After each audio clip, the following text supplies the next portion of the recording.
எல்லாருக்கும் வணக்கம். மேடையில் இருக்க எல்லாருக்குமே வணக்கம். எனக்கு அதாவது சேனலில் மைக்கு எப்போ கொடுப்பாங்கன்ட்டு வெயிட் பண்ணிகிட்டு இருப்பேன். மைக் கொடுத்தோடனே டப்பு டப்பு டப்புன்னு பேசிடுவோம். இங்கே மைக்கு கொடுத்தும் ஒரு படபடப்பாக இருக்குது. ரொம்ப சந்தோஷமாக இருக்குது. இன்றைக்கி வந்து நேஷ்னல் ப்ரெஸ் டே. ஸோ உங்களுக்கு வாழ்த்துக்கள் தெரிவிச்சுக்கிறேன். அதே போல் வந்து இந்த படத்தில் எனக்கு வாய்ப்பு கிடைச்சதை கண்டிப்பாக நான் சொல்லி ஆகணும். அதாவது சாலை கிராமத்தில் வந்து நான் ஷூட் முடிச்சுட்டு சும்மா பைக்கில் போய்கிட்டு இருந்தேன். அப்போ வந்து நான் சொன்னேன், இதுதான் சந்தானம் சார் ஆஃபீஸ் அப்படின்னு சொல்லிட்டு என் ஃப்ரெண்டுகிட்ட சொல்லிட்டு இருந்தேன். திடீர்னு ஒரு ஃபோன் வந்தது. ஃபோன் வந்தவுடனே, நம்ம தம்பி சந்தானம் சார் ஆஃபீஸில் வந்து கூப்பிட்றோம், நீங்கள் என்னைக்கு வர முடியும்? நாங்கள் இல்லை சார், நான் கீழே தான் நிற்கிறேன் அப்படின்னு.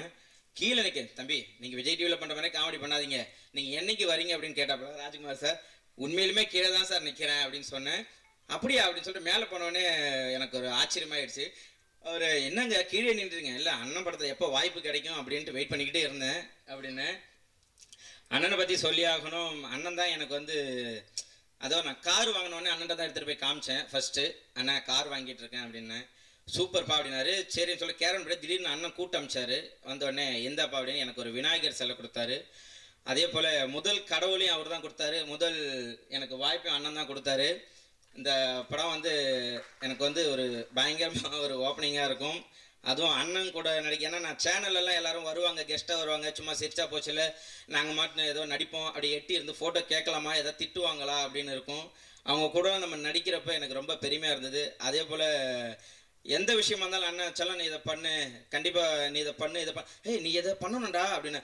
அதே போல் திடீர்னு இந்த சான்ஸ் கொடுத்தோன்னே, ஆஹா அண்ணா ரைட்டு, இந்த படத்தில் நம்மளை வச்சு செஞ்சிருவாப்புல அப்படின்னு போனேன். கிட்ட போனவொடனே ஷார்ட் வச்சாங்க. திடீர்னு அண்ணன் வான்னு, என்ன இது வாவே இப்படி இருக்கிறாப்புல, என்ன நம்மளை கலாய்ப்பாரா மாட்டாரான்னு பார்த்தேன். படத்தில் அப்போ தான் தெரியும் தெத்துவாய் அப்படின்ட்டு. ஸோ இந்த படத்தில் வந்து அண்ணன் வந்து வேறு லெவலில் பண்ணியிருக்காரு, சூப்பராக பண்ணியிருக்காரு, நல்லா வந்திருக்கு. டைரக்டர் இன்ட்ரோ பண்ணப்போ தான் சரி, நான் ஒரு ஹாலிவுட் படத்தில் வந்து எனக்கு வாய்ப்பு கிடச்சிச்சுன்னு நினச்சேன். அப்புறம் தான் ஐயா வந்து வாங்க சாப்பிட்டீங்களா அப்படின்னு கேட்டாப்புல. ஓ பரவாயில்ல, இவரும் நம்பால் தான் போல், ஒன்றும் பிரச்சனை இல்லை அப்படின்னு தோணுச்சு. அப்புறம் கேமராமேன் ஐயாவும் சரி வேறு லெவலில் வந்து ஷார்ட் வச்சாங்க. இல்லை நான் புகழுக்கு ஒரு க்ளோஸ் வைக்கிறேன், அந்த பையன் வந்து நல்லா ஃபேஸ் ரியாக்ஷன் நல்லா இருக்குது, நான் ஒரு க்ளோஸ் வச்சுக்கிறேன்னு சொல்லிட்டு எல்லாருமே ஒரு அன்பாக கொடுத்தாங்க. எம்எஸ் பாஸ்கர் அப்பா எல்லாருமே சரி, இது ஒரு குடும்பம் மாதிரி எல்லாருமே வந்து பண்ணியிருக்கோம். படம் வேறு லெவலில் வந்திருக்கு. எனக்கு வாய்ப்பளித்த எல்லாருக்கும் ரொம்ப தேங்க்யூ, நன்றி, லவ் யூ.